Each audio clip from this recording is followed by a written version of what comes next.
A little bit more about the MATOLA raid. What actually happened there? Well, what happened in MATOLA in January 1981 is that a number of ANC activists were housed in that area. And then one of the nights, there was a cross-border raid by the then South African Defence Force. And in fact, the final number, 12 people were killed on the site and 5 more died subsequently.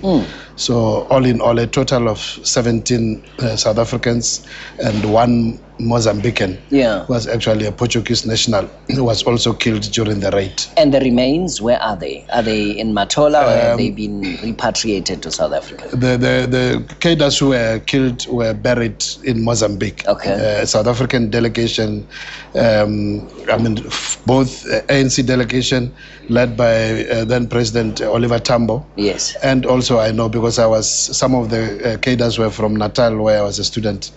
And we also sent a delegation led by President Achigumeda to go and officiate at the burial. So they are buried in Mozambique? They are buried in Maputo, in MATOLA itself. Yes. At the graveyard in MATOLA. Okay. And the nature of the monument, what character is it going to take?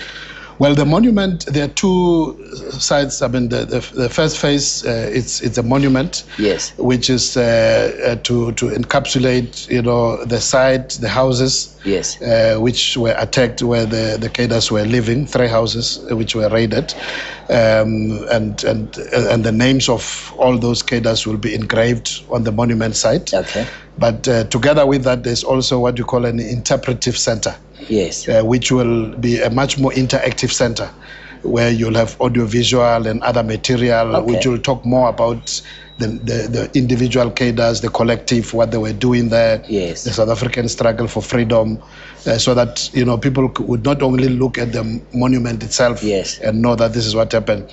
They will also have this area where there will be media, there will be books to read, and so on, so that people can interact a lot more with the South African struggle for freedom. Yeah. The area of MATOLA, what is it like? I mean, if a South African listening to our conversation and thinking, I actually want to go there, I want to see what it's like, I want to experience some of what they went through. What is it like, and how does one get there? Well, I don't know what it was in 81, yes, but what it is now, MATOLA is just a few kilometers outside Maputo. I think not more than 20 kilometers.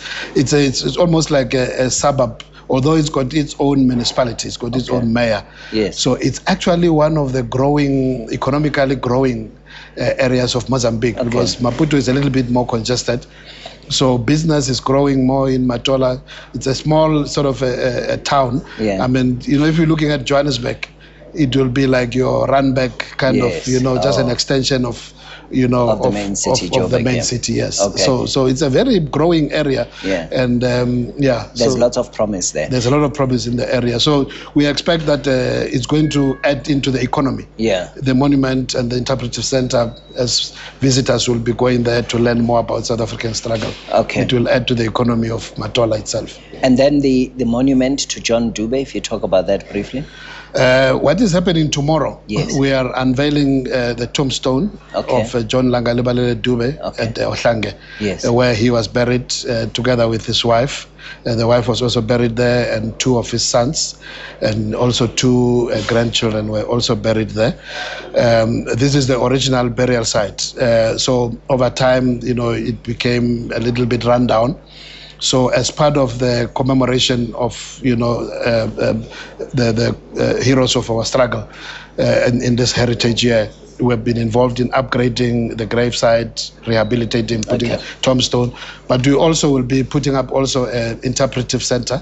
Also there. Also in the area to learn more about the family. And then I might also just add that the province will be unveiling a statue of John Langalibalele DUBE at the King Shaka Airport on the 8th of March. All right.